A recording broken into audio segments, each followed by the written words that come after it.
Hello friends, जय Jagannath. Actually आज आमर दिन हूँ लास्ट डे हैदराबाद रे, तापर आम ओडिशा जाऊँ।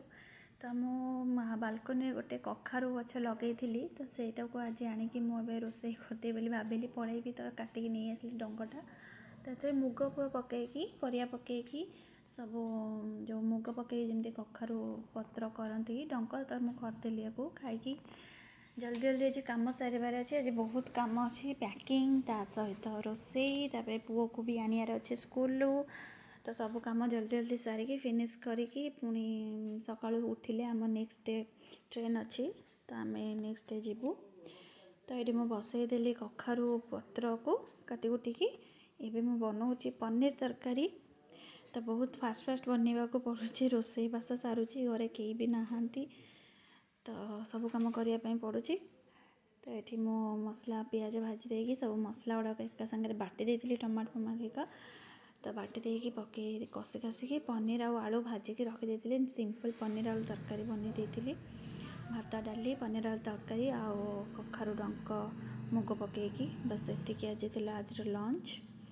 तो जल्दी जल्दी कम सारिकी मो बाहर गली एवं पुओ को आने स्कूल को रेडी होगी। देखते ये पुओ स्कूल आसूँ से तार मैम मान सहित बहुत ही आक्वेंटेड हो गलानी बहुत अल्प दिन में आ मैम मैंने भी बहुत ही भल पाँच। तो समस्त बाय बाय कहे सी यू टुमोरो कहीकि पलि आसला। तो ये बस पड़लु माँ पो मो पुओ तो आसला माने मस्त आसला माने ही कह मामा मु जूस पीबी एटा पीबी पैड पीबी सब बेले। तो बाध्य होगी गोटे जूस देली पीवाई तापर आसला बेले किसी कदली किणिकी आनिकी पलि आसलु आमे। से निजे निजे चेष्टा कर लिफ्टा को खोलदेवी खाईदे पी खाई शोई पड़के उठिला मोर पैकिंग तो स्टार्ट हो गला।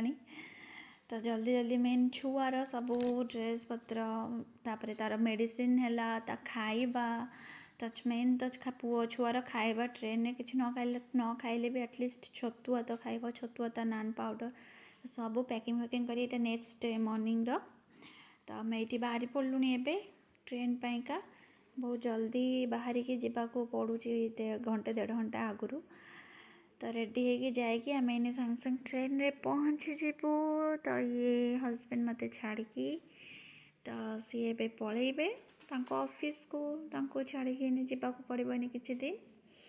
तो ये से पुओ को बाय बाय कहे पुओ पूरा आराम से खुशी बाय बाय कहीदेला ट्रेन देखिए बहुत खुशी लगुला।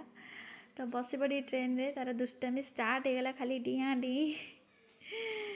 तो एमती ही मोर दिनटा आज कटिगला 2 दिन केमती पलैला जना ही पड़लानी। आशा करछि आपको ये वीडियोटी भल लगी। जाऊँगी, जय जगन्नाथ।